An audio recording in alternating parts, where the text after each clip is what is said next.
Full review, hard truth, straight rye whiskey. Sweet mash. Well, what is sweet mash versus sour mash? I'm glad you asked. Sweet mash is when they clean everything out and use all fresh mash.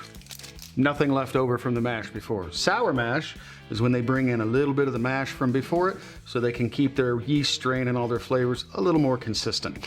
Hard truth, I feel like they do small batches, so they're gonna take advantage of that sweet mash method. And this one has me intrigued because it is a caramel malt. I'm gonna give you a bit of hard truth. I've never had any of their product before. Hear good things about it, but let's find out. Well, that cork is in there. Maybe I should wet that first. That's a little better. There we go. Baby. I hope you could hear that. That was a workout. It better be good after making me work like that. That's all I can say.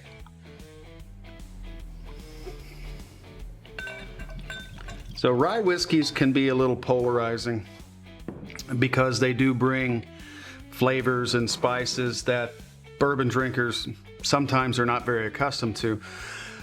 I like lots of different spirits, so I'm not opposed to drinking a rye or a Scotch or even an Irish whiskey, which is a new development for me, but some time to time I want an Irish. But I will say, even though this is caramel malt, yes, caramel, that spearmint note that we commonly get from rye, that I commonly get from rye, that little bit of grassy note, that little spearmint note, it's certainly present on the nose. That is not off-putting to me. To some hardcore bourbon drinkers, that's where they start to take a left turn and just get off the train. But I rather like it because rye also typically comes through with a good bit of spice that I won't get out of a traditional bourbon. So I'm not unhappy with what I'm smelling here. I wanted the caramel to come through on the nose, but I'm getting most of the fruit and the spice and the minty stuff that I get out of a traditional rye. But let's see how it goes on the palate.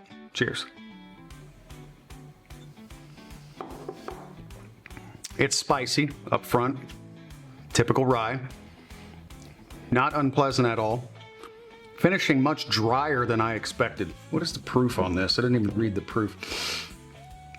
Okay, I'm surprised. This is 116 proof, so this is 58%. It does not drink like 58%. I would have guessed this to be high 90s, low 100s in proof. So they've done a really good job of taming down this drink with their process. So I still am desperately searching for the caramel, and I'm just not getting the caramel, not on the palate or the nose. Getting a lot more fruit note on the second pass on the nose. Some of that mint has subsided, but sticking on that bright, bold fruit. The legs are good. The legs are real good on this, and it's a pleasant drink. I don't get the caramel, okay? I don't.